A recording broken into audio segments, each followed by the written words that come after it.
Hello. We're back. We're heading on up to the next hub world, having beat the awesome enemy of the Komodo brothers. Awesome enemies. Generous.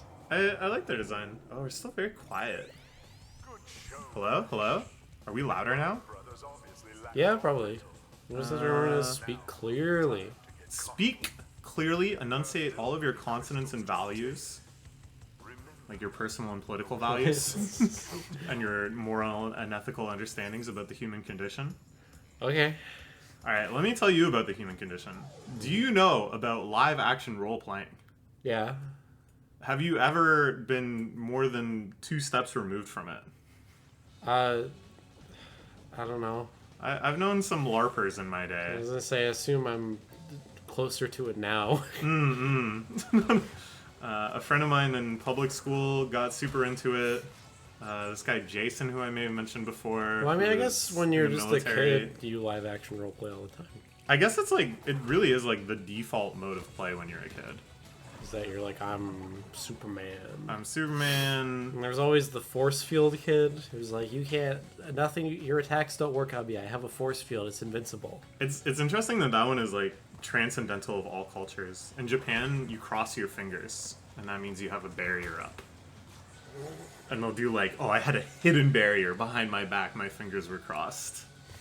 Yeah, because kids are fuckers everywhere. Kids always cheating at their own games. It makes you wonder why they're playing them in the first place. I'm fucking boosted. Oh my god. Positive or negative boosted? Negative. Ah. How do I back to warp room? Is it the PS5 controller? Is it like worse? No, I'm playing silly. Hmm. We're gonna try again because we want to try to get the yellow gem. Okay. I like this hub world is timers. Like partially flooded too. Yeah, because it's the sewer world. Oh, the sewers. It's kind of where you live. Oh, in the gutter with all the gutter people. Bro, I live 5 floors up. The fuck gutter are you talking about? I'm talking about the cultural gutter of anime. Oh, well that's accurate. But at least I'm not a LARPer. It's so true. It's so true. Anyways, in my mailroom right now is a LARPing outfit of some sort. Oh, really? Yeah, which I don't really know what it is. I saw people picking up mail from there on my way in. I wonder if one of them was the LARPer. Oh, no. I'm the LARPer. It is addressed to me. Oh. And then I'm going to be forwarding it to Norway. So our dear Spanish friend Isabel can pick it up. It's some store that only ships to Canada. Or maybe North America or whatever. And she wants to LARP? She does LARP. She, with some regularity, LARPs. That's honestly some of the most shocking news I've ever received. It's like pretty out of character, I think. Yeah. And so much so that it makes me wonder, have I like completely been misinformed on the character of LARPers in the first place? Yeah. Because like my understanding is it's very, very nerdy. We've probably all seen that video where the guy is throwing sacks of beans and shouting firebolt, firebolt or something. Magic missile. Yeah. And I think it is that. I also hear that people get laid at these things a lot. Well, I think the like multi-day ones. Any of those kind of weird, how do you put it? Outsider communities, same like furry events and stuff, you know what I mean? People are fucking all the time at those. Because it's just like a place where you can be your true self. And that makes you come harder than anything. Yeah. Even when you're role-playing, you are in a sense maybe truer to yourself than your job sona or whatever, you know? Have you heard that term before? Job sona? Job sona. That's fucking funny. When I first got my first office job, I talked to my friend Simon a lot about how do you construct the job sona and how you can use gray rock technique. What the hell? Whoa, that guy snatched you from afar. Both times I was like, oh, I missed his hitbox. Maybe I'm out of his range. It was just me being silly, I guess. What? Thought I could go for that with the glitch high. I've been dying too much. You've been kind of throwing these lives away. Yeah, but you do have 40, so you're probably I'm not in like totally fine. Danger of a game over. It's just annoying to see someone die a lot. I don't know. It builds suspense. Builds character. It builds character for Crash specifically. The job Sona. Soon he's not going to be doing his silly little dances. He's just going to be like muttering, smacking his head. Why do I Schizophrenic live? Crash? No. Don't do this to him. But yeah, the job Sona, it's pretty sweet. Like I think if you can pull it off, you actually save yourself like a lot of emotional and cognitive burden, because you essentially just like LARP as this competent business professional that doesn't have like really anything else going on in their lives. But isn't that just what everyone does? Well, yeah, for sure. Isn't that what you? I mean, okay, maybe I'm. This is about to sound really autistic, I think. Oh, fire away! Like, this is what the Keats the YouTube channel is all about. Isn't that just what you have to do in like a lot of social situations? I think personally, I'm well off in that I don't actually have to like code switch that much. Just because I have that sort of relationship with a lot of people. Yeah, I mean, not like with like people who are my friends or whatever necessarily, but like. Oh, but like at the store or whatever. Yeah, at the store, like meeting new people. You don't want to give the game away immediately. Yes. That sort of thing. That's good phrasing. Well, you know what I mean, though. I do know what you mean. Yeah. Just be like, I'm a sweaty ass wrestling fan. I have a spreadsheet. That's not really a. That's kind of a hard sell for your first meeting with someone. This is my boyfriend. Okay, well, you're like special needs though. You're also fucking autistic. But anyway, the difference with the work Sona is that you have to be stuck with these same people for like big chunks of your day for like an indefinite period of time. And it's not like you're working towards bridging the gap between, getting to know them. You're just letting them get to know the work Sona. Okay. So you have like particular things that are part of the work Sona and particular things that aren't, Yeah, so you're gonna be like, hey, did you see Succession last night or whatever? Yeah. But you're not just gonna be like, so I've really been enjoyed Oshidoko. That was the exact show I was gonna see. Yeah. Exactly.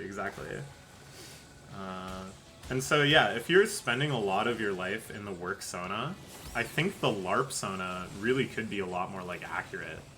Even if you're like pretending to be, a medieval locksmith or whatever, like there's maybe a lot more of where could it be? What? Crash looks so depressed, staring at 52 out of 53. I don't even know where I missed one. I don't know. Was it on the waterboard section thing? Or waterboard? I guess there's something. Surfboard rocket ship thing. I'll go back to that another time. We'll off-screen that one. It's fine. Sooner or later. That's a fun name. They all got good pun names. Mm-hmm. So I don't know. I learning that Isabelle is into LARPing, this person I think of as very cool, has made me think. You're now outing on your YouTube channel.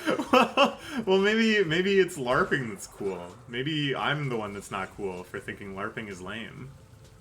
I mean, I don't think it's lame. It's just like, I don't know. It's bizarre.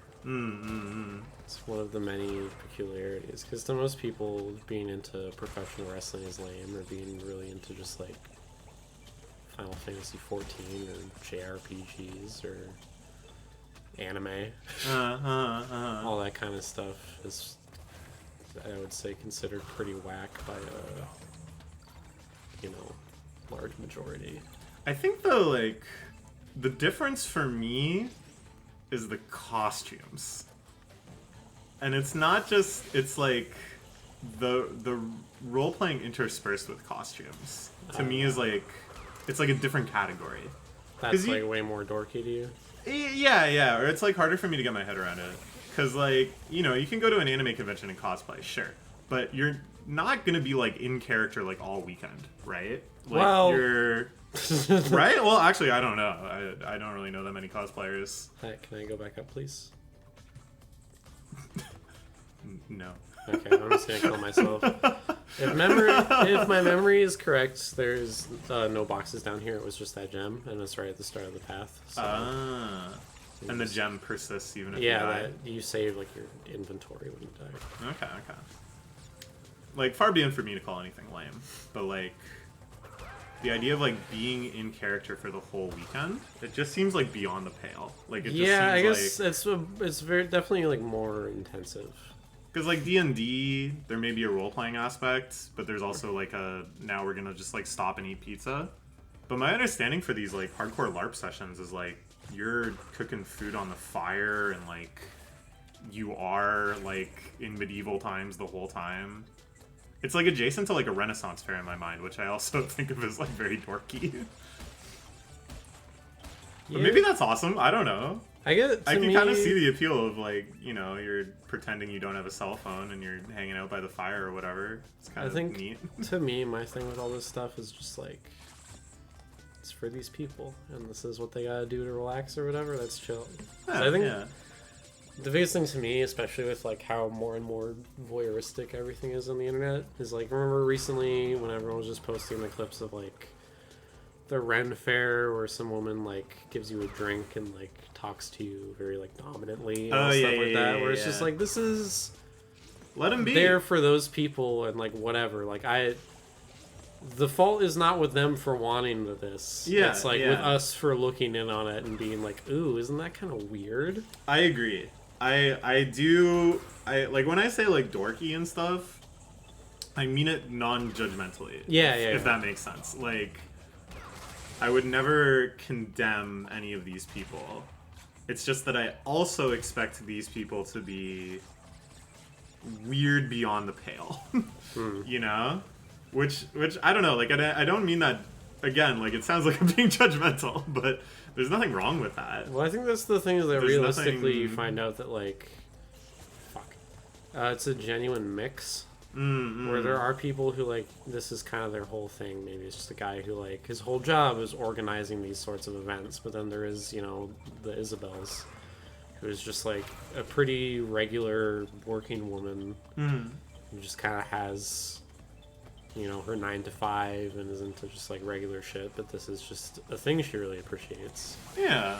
And I think that's, I don't know, I think that's the way for a lot of people, as much as you see like, you know, I think the internet skews this for people, right? Oh, absolutely. So a lot of the time you'll just see like someone who just seems like unrepentant horn dog furry 24/7. Yeah. And there are those. There are like, you know, the like giga neat psychopaths or whatever. Yeah. But there's tons of people who just like, I'm being silly. There's tons of people who just like, this is an addendum basically on their personality, and just like, oh yeah, and I also kind of dig this. Yeah, okay. Yeah. And I think insofar as those people go, it really doesn't matter what it is. Like, this like, oh, you know, they're in character all weekend, they're costumed, they go down to the woods.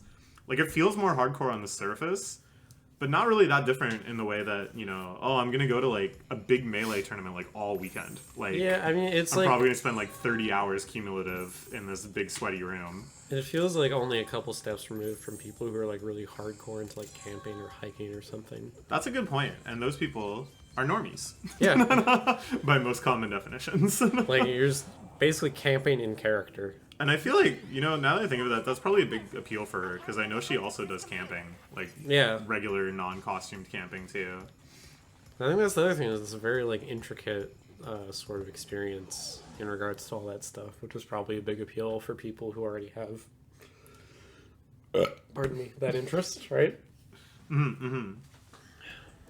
It's just like, in some sense, it's probably just excuse for big collaborative camping trip. Oh, it's this fucker again. Yeah, Polar. What do you mean fucker? I don't know, they're all fuckers. What the hell? If he wasn't a fucker, why is he so adamant on just running straight forward all the time? Why can't he? Excited. You gonna call my fucking dog a fucker just because he's so excited about locomoting? A little bit. I mean, I think you have. Okay, well that's he's my dog though.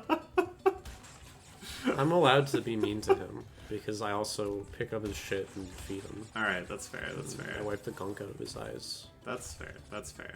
Because he gets sleepy. Well, you don't do that with Polar. Well, yeah, because they're a polar bear. Wait, I'm not even refuting my own argument here. I'm just providing more evidence for why I shouldn't call him a fucker. Oh, that was cute. I like that one time they set it down, and the next time they're picking it up.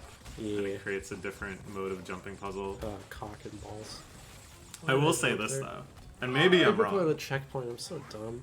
You didn't. Oh, the C block. Yeah. It's okay. You got the other one. This one seems more generous with the checkpoints than the previous one. Yeah, I don't know. The way these levels handle is weird to me in this remaster. Because he's a fucker. He's not. It's not his fault. Whose fault could it be? He's the one that's running. Who else has any, you know, even slight control over the situation than the polar bear that you're riding on? The entire development team of Vicarious Visions. Who? That doesn't exist on my level of canon. Oh my god. No. This is all real. This is all really happening. That's how I experience video games. Psychopath. I kill Mario hundreds of times. I was gonna say this earlier. And it might be wrong, and maybe this is like a big self-report. But we're talking about LARPs, furry conventions, all sorts of these nerd hobby meetups. People are getting laid. Yeah. And that's definitely an appeal for that crowd. You've never been laid at one of these? No. And I was gonna say, at Smash tournaments, I don't think anybody's getting laid. There's gotta be. Well, I'm sure people who, like, bring their partners to tournaments and stuff. Well, didn't H-Box get in a bit of hot water for fucking all the time at these places? He was, yeah. But I feel like the existence of that hot water is maybe evidence that it's not, like, a regular thing. And I might be wrong. I don't know. What happens in these... Part of the hot water issue was just that he was, like, hitting on dudes' girlfriends. Yeah. And he, for a lot of this time, he also had, like, a steady girlfriend himself. Yeah. So he was being a real horn dog. He was just sleazy. He was sleazy MFer, and everyone made jokes about it, and it was great. And we should never forget about it, because it's funny. So there's some people looking to get some strange at Gommel. Well, that's what I'm curious about. I'm very curious. If you're getting some strange at Gommel, hit me up. For strange Respectfully. For knowledge. Just for knowledge. Just for journalism. Hit me up for journalism. Hit me up for That's what journalists say all the time. You can't act like that's out of character for a professional journalist to be going around saying, hit me up for some journalism. It's funny, though. So anyways, this is the secret entrance to Air Crash.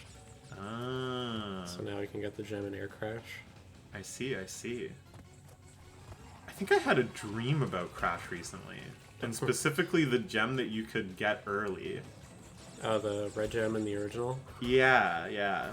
And the dream involved, like, us doing just something completely unrelated. Like, not even video games, and you being like, well, we needed to do all of this to get the red gem. And I was like, wow. And you're like, yeah, they made it a lot harder. Me just being like, we have to open a joint bank account and you have to give me all your money. It's to get the red gem. It was something... It wasn't like... It was even more annoying than that, than losing all your money. We had to go, like, someplace else on the Earth. We have to take an expensive trip to Japan to go to Wrestle Kingdom. That'll get us the red gem. Just kidding. I don't want to go to Wrestle Kingdom necessarily. You don't want to go to Wrestle Kingdom necessarily? I mean, I do, but, you know, there might be higher priorities, depending on... See some GLEAT? Oh my god, could you fucking imagine? If I got to see some fucking GLEAT UWF, I would be pissing. It's, like, doable, right? Like, if you're in Japan. Yeah, I think there's, like, even just, like, specific people who are, like, basically foreigner contacts for if you are visiting and want to get tickets to these shows. That's awesome. I'm really happy to hear that. Especially for independent Joshi wrestling. Mm-hmm. I think my cousin went to some wrestling events when he was in Japan. When he was teaching there. Like, I think pretty indie stuff. Yeah, well, there's I have no idea if you'd remember what. A very vibrant indie scene there. Oh. Ah. I just remember him telling me, like, stuff he was doing in Japan, and me being like, wrestling? We're not 13 anymore. How little I knew. But when I'm 31... When I'm 31, then that shit's fire again. Goofing all over the place. And yet your net life count is, like, way higher. Yeah. And that's just the way it goes. That was the death path, but that just had a gem in it. Mm. So we don't need it because we already got it. Very good, very good. just gonna... And that's like a gem platform that you have to come back for later, P-switch style. No, that was the death path. Oh, okay. Just kidding. Okay, I see. That's what I just said. I thought you were referring to something else. Yes! I'm not as up on my Crash lingo as you. You, owner of a Crash t-shirt, I should add. Oh, yes. Thank you. Yeah, we found that one in Target, in Target. Shoutouts to American Target. It actually really kicks ass. I've never seen Crash Bandicoot merchandise in my, like, entire fucking life. It's pretty crazy. Even as a kid, when he was still, like, you know, semi-popular. No, I can't remember, even when I was a kid, and he was actually popular. I know they had... nothing, as far as I know. They had toys and stuff of it that were really shittily made. I heard about it on, like, Oni Plays. They were talking about having them as a kid. They just, like, break super easily. They're, like, hollow inside. I think a Crash, like, talking doll could do well, though. Because he doesn't make any noise. Crash talking doll where he only says, like, whoa, and goes, like... Yeah. Yeah, maybe. One time it plays, like, the didgeridoo sound from when he dies. Ooh, that'd be fun. Alternatively, Crash-branded didgeridoo. That seems like a far harder sell. $800. Functional, even wooden. Even for the whales, that's it's a tough one. What if it just becomes like the best didgeridoo on the market, and like Aboriginal studies professors start buying them, and they're like, "All right, class, today I'm gonna demonstrate the didgeridoo." Unfortunately, all I have is this, like, red and blue one with Crash's face on the end. You know how awesome it would be? It's the best one for the price. My fucking Indigenous Studies teacher busted out a Crash Bandicoot didgeridoo. This is the only one the department would approve the spending of. Shout out to Barb. Shout out to Barb. Barb was your Indigenous Studies? Yeah. Nice. You said you could do that instead of French? Yeah, it was like the same course code. Oh, what a fucking racket. There was like a lot of that in my high school career. Tabber fucking knack on that one, bud. Yeah, boy, you're such a francophone yourself. I knew more French than you did when we went to Montreal. Yeah, my French is so terrible. I think trying to learn Japanese made my French like 1,000 times worse. Because I've talked to other people about this too. This isn't just my own weirdness. It's like the combined weirdness of other people I've talked to, where you essentially just kind of have like another language slot in your head. I think this is true for like amateur language learners that aren't like polyglots or whatever. So you're like, I don't know, fucking eat. Am I gonna think mange or am I gonna think taberu? Taberu comes to mind way quicker when I think what's the other language word for eat. Because you're so Japan-pilled. I'm so Japan-pilled. What's the other language word for glee? Yeah. Gleed is the universal tongue. That's literally true. What does it mean again? I think it's literally just them saying great, because they say it like gleto. Great. Oh, yeah. Okay. So should someone tell them? No, it's cute. Whoa! That's a weird camera angle. Yeah, so there's like a death path we passed earlier. Uh-huh. And you can just glitch high jump over to the end of it and just take it. Because it like feeds back into the main level. So that's not intentional. Yeah. This crazy jump you're trying here. Oh, that almost had it. Yeah. Almost had it, yeah. Yeah. So do you have to aim for that statue? Yeah. In the original, you could just land straight up on there, but for this one, you have to land on the statue and then go from there to the thing. All right. Good luck. So we're just gonna attempt this for a bit. Yeah. I'm curious. I want to see you get it. Nice. Okay. Now, nice. Got it, and then Excellent. we just step on this, and it literally takes us right here. That's pretty funny. I haven't practiced that. I just saw it done in a run because I was checking to see what is still in the game, which is everything actually. Although all those tricks besides the red gem one have mostly been kept in. So that's cool. This was like the big one that stuck out to me. Is like, oh, it saves so much time. I don't think I tried doing the one for the start of the level as well, but I kind of forgot how it rolls because this one also has a secret entrance. Mm-hmm. So I'll just have to do the secret entrance for this one instead of getting it all in one go. But that's fine. That's fine. I mean, that's like typical. Yeah, that's not a big deal. I like these Donkey Kong ass looking fire breathers. Not only do they look like Donkey Kong, it just reminds me a lot of like a Donkey Kong Country stage element, which I like. How do you feel about Donkey Dong? Elaborate. You already know. I don't. You have to tell me. Do you mean of the animal a donkey, or of Donkey Kong's dong? Donkey Kong, obviously. Well, obviously. You know, in Metro, I don't know if they still do that, but they used to sell... donkey meat. They used to sell bacon-wrapped sausages. Umbrella meat, yeah. And every time we went in there, my dad would just be like, look, donkey dicks. Why? Like, I don't know. It's my dad. I don't know what the fuck goes through his brain. Have you met him? Like... I feel like my mom made a really inappropriate joke earlier. In a similar vein. In a similar vein, where I was just like, what are you saying? How do you expect me to respond to this? But I don't know. Like, if she didn't, if your dad also didn't, then it would imply that at some age we're going to quote-unquote grow out of this. Which seems unlikely. I'm gonna be saying stupid shit until the day I die. Yeah, well, my dad is definitely not grown out of it. He's 63, so, you know, fucking... Good luck to me on that shit. Yeah. I wouldn't want to be any other way. That's right, that's right.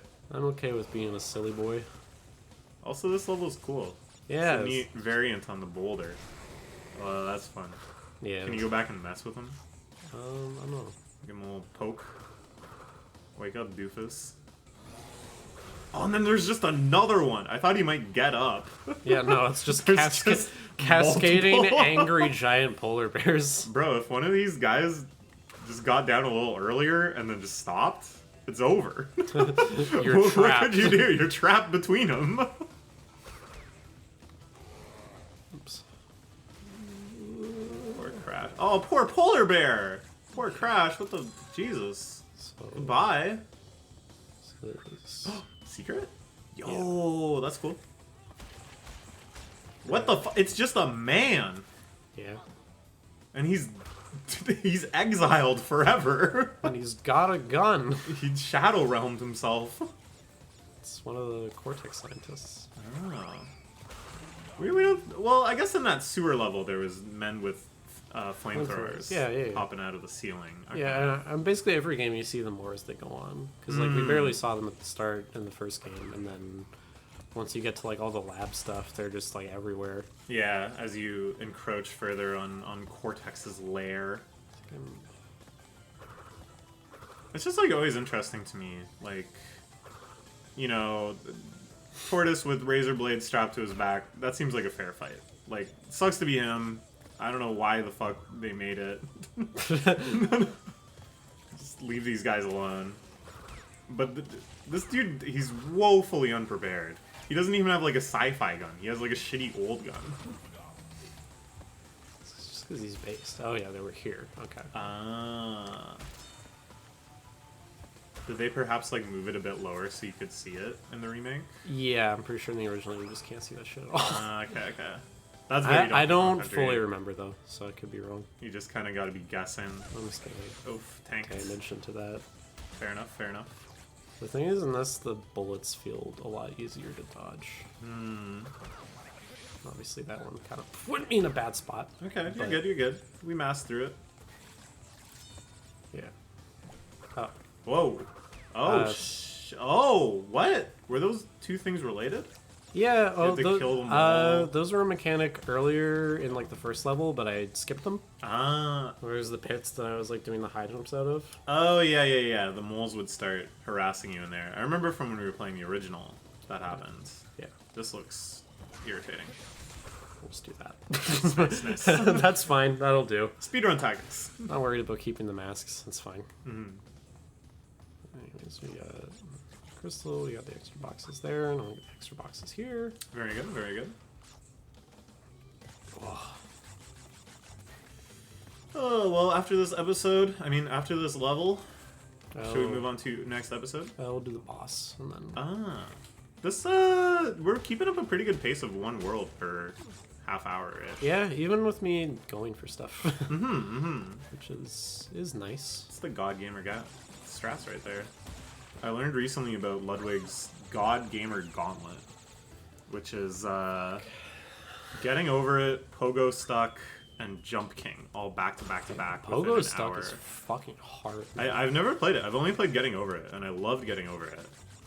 They're like all pretty hard, but Pogo Stuck had me like losing my mind. It looks more frustrating than the other ones. It looks like more out of your control than the other ones. I don't know. It's just like you have to be.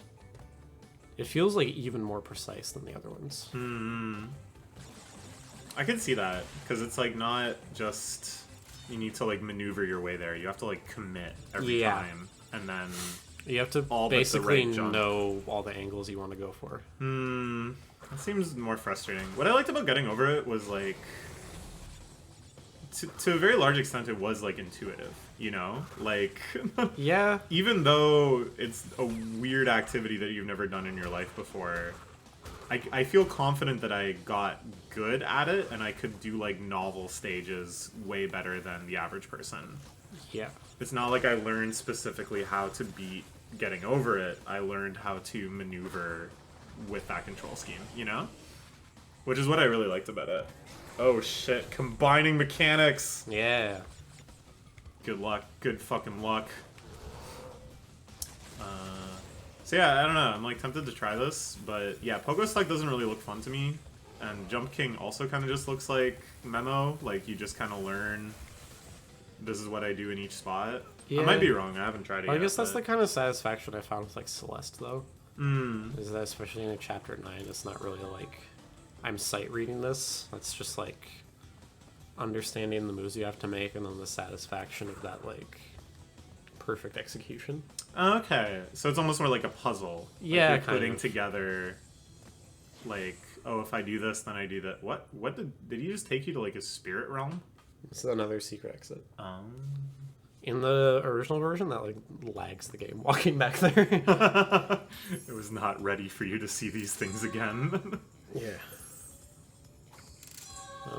We're gonna do like one run of this level, and if we get it, we get it, and if we don't, then it's another thing I'll just come back to later. Can you give me a because there's 2 secret levels that just have a gem in them. Okay. Can you give me a quick summary of what is the lore of this like secret zone? What was Cortex like?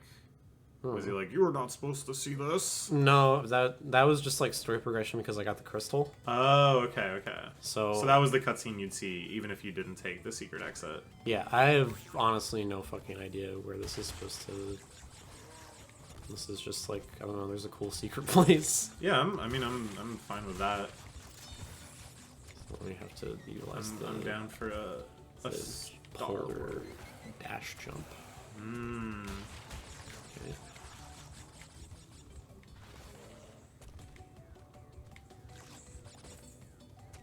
I'm just in awe of the God Gamer prowess.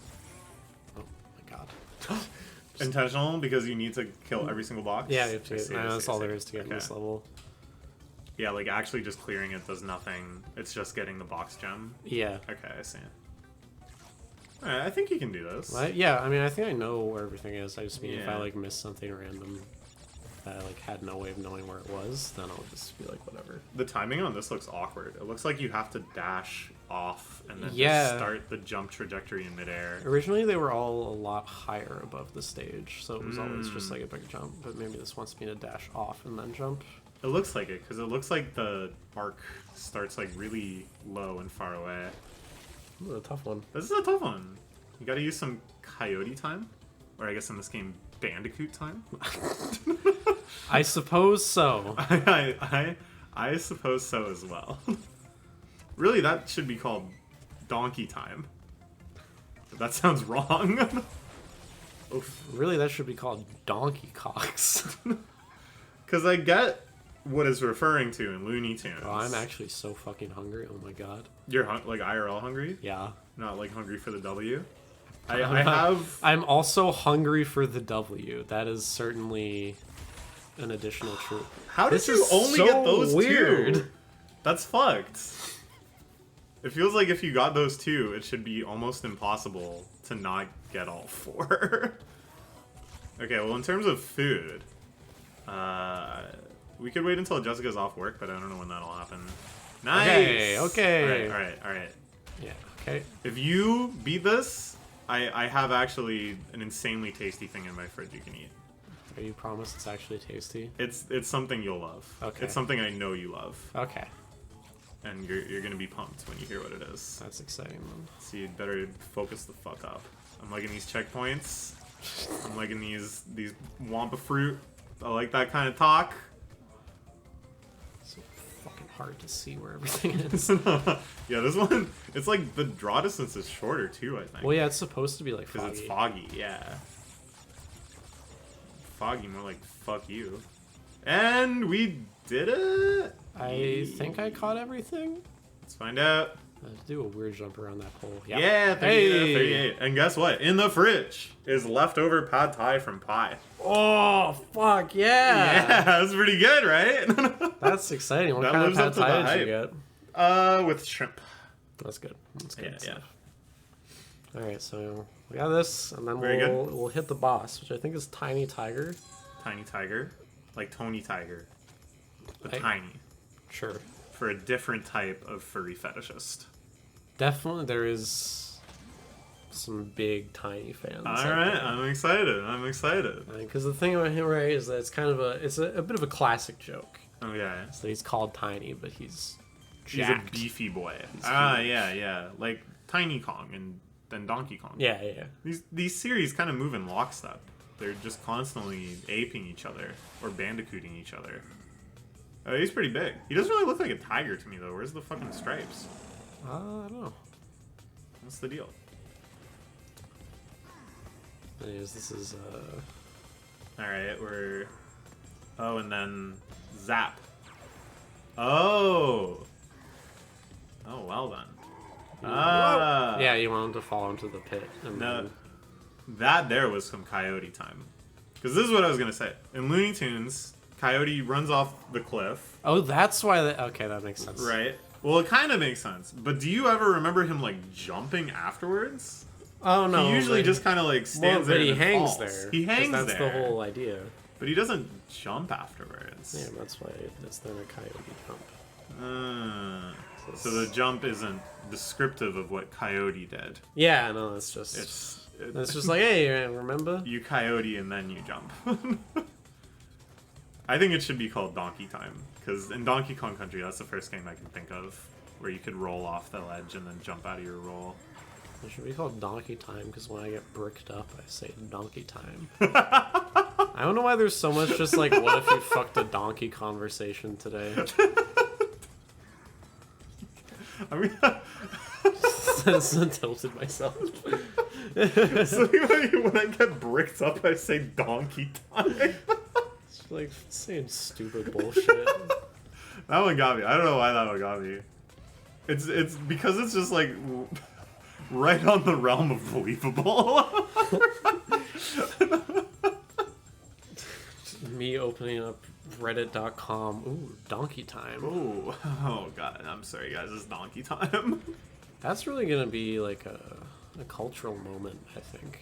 It's when Reddit.com finally dies, and then... Because I was talking about that with Aiden yesterday, is that it's just like... It really has become a lot worse since like the big blackout whatever, because there legitimately is like this large silent user base that was clearly just like downvoting obvious dog shit. Yeah. That has left. Yeah.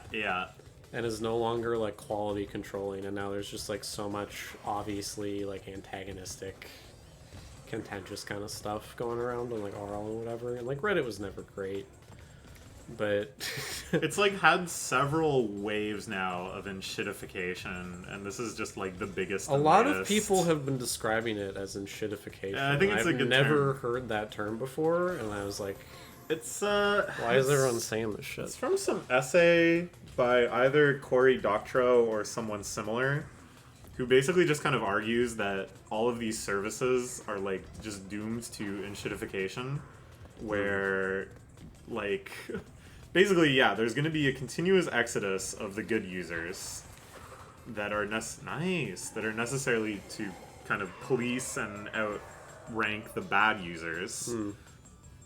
And there's no real incentive to make the user experience better, because once a platform like YouTube or Reddit or Twitter becomes somewhat ubiquitous, all they want to do is become profitable. They don't really need to grow or like bolster their reputation. They're already there. So basically we can expect all of these services to just get continually worse. They've all just been like bleeding money for so long. Yeah. I don't understand why, like, it just makes no sense that your only goal is just like profitable when this has just never been profitable. Well, the and thing like, why do you think you're gonna be the first? You know what I mean? It's like, oh, that lucky bastard. Fucking annoying. Wow, he diagonal jumped. Yeah, he can diagonal jump. I thought maybe I could catch him. Like, essentially, I just gotta play more bullish, perhaps. Ooh. All these companies, yeah, they've been losing money the whole time. They've just been taking VC money. Oh, what? And basically what they say to the VCs is, well, we're growing at a rate of X users, so conceivably we're gonna make like so much profit for you, in eventual terms. And it's like never actually clear where this money is suddenly gonna start coming from. That's always in the future. The important thing is they just grow a lot of user base, and then they can make money off them later. But like, this has never worked. Like, there's never really been a site that ends up converting successfully to the black, at least not at the scale of like millions and millions of active users. Nice. And all it takes essentially is like one Saudi prince to be like, you know what, I actually want my money back, to start this huge domino effect of like, now every company in Silicon Valley, has to start being in the black. Which leads to everything we're seeing today. Twitter sucks, Reddit sucks, YouTube sucks. All these sites are gonna get worse and worse, and there's no real guarantee that the internet will ever be as good as it was before again. Hooray! Life is pain. Hooray! What a lovely note to end the episode on. But at least we get to enjoy... I was talking to my mom about Twitter today, and she was like, oh, are you going to switch to Threads? No. And I was like, no, fuck that. Like, Mark Zuckerberg is evil. Elon Musk is at least evil and incompetent, so I don't really feel at risk of anything. Well, Threads was just dead on arrival as soon as everything there was just like a brand being like, this is where the safe space is. And I was like, it's over, man. Are we still recording, by the way? Is this part of the episode?